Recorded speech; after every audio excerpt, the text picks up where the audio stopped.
साहब। जी हाँ दोस्तों, Kolkata night Riders KKR versus Sunrisers Hyderabad SRH, उनका जो है मैच खेला जाएगा ईडन गार्डन्स कोलकाता में। 7:30 बजे वो मैच शुरू होगा। ईडन गार्डन्स की पिच की अगर बात करें तो दोस्तों ईडन गार्डन्स की पिच जो है फ्लैट ही रहती है, आपको पता है। उसी ग्राउंड पे 252 जो हाईएस्ट चेज किया गया था पिछले ही साल पंजाब से। पंजाब ने शशांक सिंह ने अच्छी इनिंग खेली थी, आपको पता है। शशांक सिंह, जॉनी बेयरस्टो, इन्होंने अच्छी इनिंग खेली थी और पिछले साल जो है 252 रन का हाईएस्ट रन चेज आईपीएल का जो है, और मेरे ख्याल से ओवरऑल टी20 में जो है सेकंड हाईएस्ट चेज है वो। तो वो एक रिकॉर्ड बना था वहां पे। अगर दूसरी किसी टीम ने सीएसके, एमआई, आरसीबी, किसी दूसरे टीम ने अगर वो रिकॉर्ड बनाया होता वो तो इतना उसको ऊपर उठाया जाता कि कहो मत। लेकिन ये जो टीमें हैं बाकी, उन टीमों को इतना इंपॉर्टेंस नहीं दिया जाता। उनके जो फैंस है उनको ही ये चीज समझनी चाहिए कि अपनी टीम को ज्यादा इंपॉर्टेंस दो, फैन बेस बढ़ाओ, जैसे कि CSK, MI, RCB prime example से। चलो खैर, उसके बारे में कभी और बात करेंगे। लेकिन वो कल पिच की कंडीशंस मुझे लगता है फ्लैट ही होंगी, कोई प्रॉब्लम नहीं पिच वहां पे।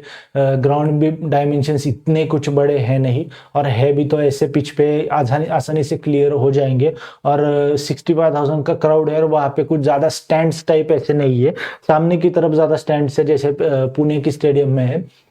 डबल फ्लोर जो स्टैंड्स होते हैं वो सामने की तरफ इस साइड और पीछे साइड है। बाकी जो बीच में जगह बचती है वहां पे ऐसे फ्लैट एक के पीछे एक जो ये लोग बैठते हैं, तो वहां पे जो है बॉल ट्रैवल ज्यादा करता है उस चीज की वजह से।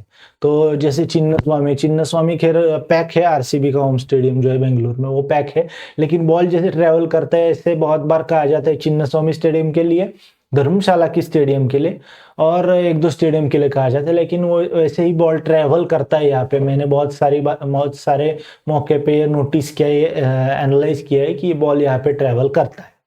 तो बॉल यहाँ पे जो ट्रैवल करता है तो मुझे लगता है कि पिच जो है, खैर अब क्या ही कहे। कल के दो मैच तो बढ़िया लगे मुझे, ऐसे मैचेस होने चाहिए। आज तो थोड़ा सा है 150 160 तक बना लेती ना एलएचजी, तो आज का मैच भी थ्रिलर बढ़िया बन जाता। जैसे कल एक 50-60% थ्रिलर बना था, आखिरी सेकेंड लास्ट ओवर तक तो गया था मैच। मुझे लगा था कि आज का मैच जो है आखिरी ओवर तक न चला जाए, लेकिन कल ऐसी होने की संभावना हो सकती है। क्योंकि भले ही आज जैसा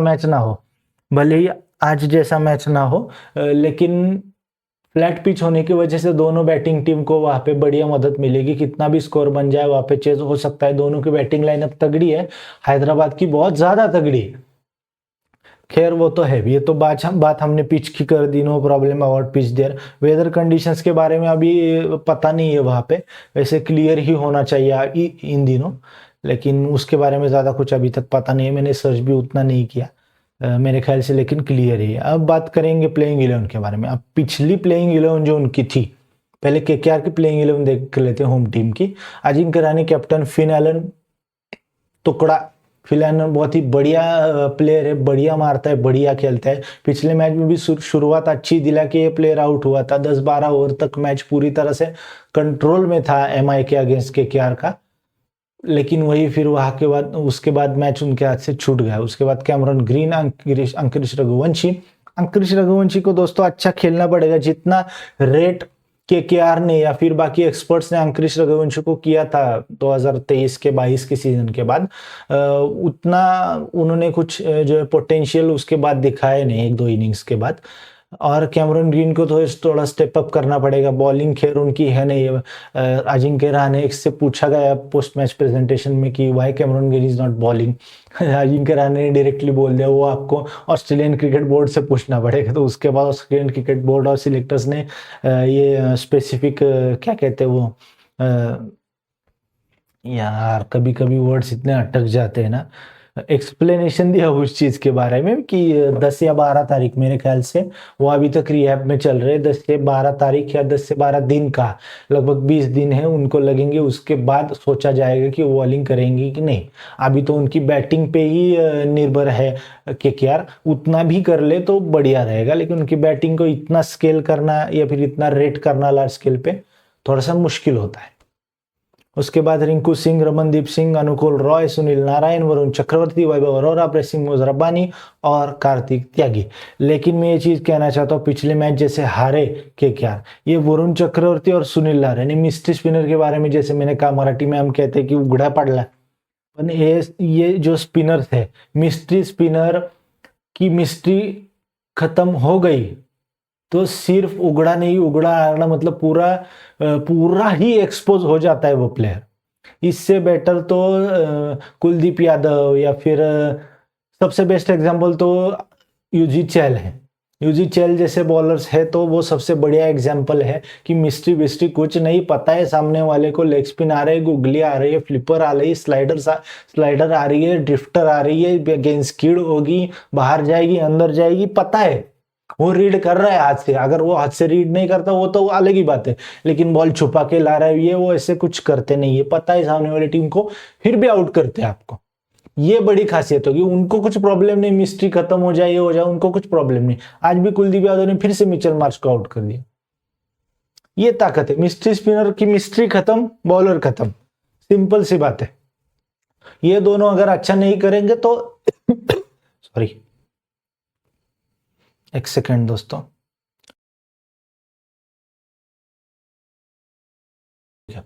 ये दोनों अगर अच्छा नहीं करेंगे, सुनील नारायण और वरुण चक्रवर्ती, तो फिर केकेआर का अच्छा करना बहुत ही मुश्किल है। मिस्ट्री स्पिनर की मिस्ट्री खत्म, बॉलर खत्म, जैसे मैंने कहा वैसे ही ये दोनों की बॉलिंग खत्म, केकेआर का जीतना खत्म। तो खैर इनके ब्लेसिंग मुजराबानी ठीक ठाक बॉलिंग है, लेकिन यार ब्लेसिंग मुजराबानी आपका मेन फास्ट बॉलर तो नहीं हो सकता। वैभव अरोरा अच्छा है, लेकिन कितना कर लेगा वो भी वैभव अरोरा। और फिर काम चलाओ बॉलर से सब आपके पास। एक इम्पैक्ट में जो है, मैं पिछले मैच में इम्पैक्ट में मेरे ख्याल से जीसान अंसारी को खेलने की उनकी कोशिश थी, लेकिन उन्होंने हर्ष दुबे को खिलाया था पिछले मैच में। फिर उसके बाद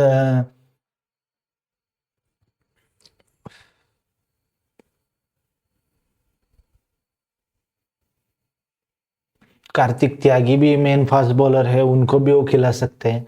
उसके बाद इंजरी विंजरी कुछ ज़्यादा है नहीं, कमिंस तो है नहीं। उसके बाद ब्राइडन कार्स जो है, हैंड की इंजरी की वजह से वो मिस करने वाले हैं। वो अभी भी इंजरी का कुछ पता नहीं कितने दिन में ठीक होगी कि नहीं होगी, वो भी पता नहीं है। तो खैर उसके बारे में तो क्या ही बात करें। उसके बाद प्रोबेबल 11 अगर हम बात करें सनराइजर्स हैदराबाद की, तो प्रोबेबल 11 में ट्रेविस हेड है, अभिषेक शर्मा है, ईशान किशन है, नीतीश कुमार रेड्डी है, हेनरी क्लासन है, सलील अरोरा है, वो भी अच्छा खेले। उसके बाद अनिकेत वर्मा, वो भी अच्छा खेले। इयन बिशप से हमने स्टोरी देखी, वो काफ़ी वायरल हो रहा है जो उन्होंने कमेंट्री में कहा, हम सबको पता है। उसके बाद हर्ष दुबे है, हर्षल पटेल, डेविड पेन या फिर जीसन अंसारी।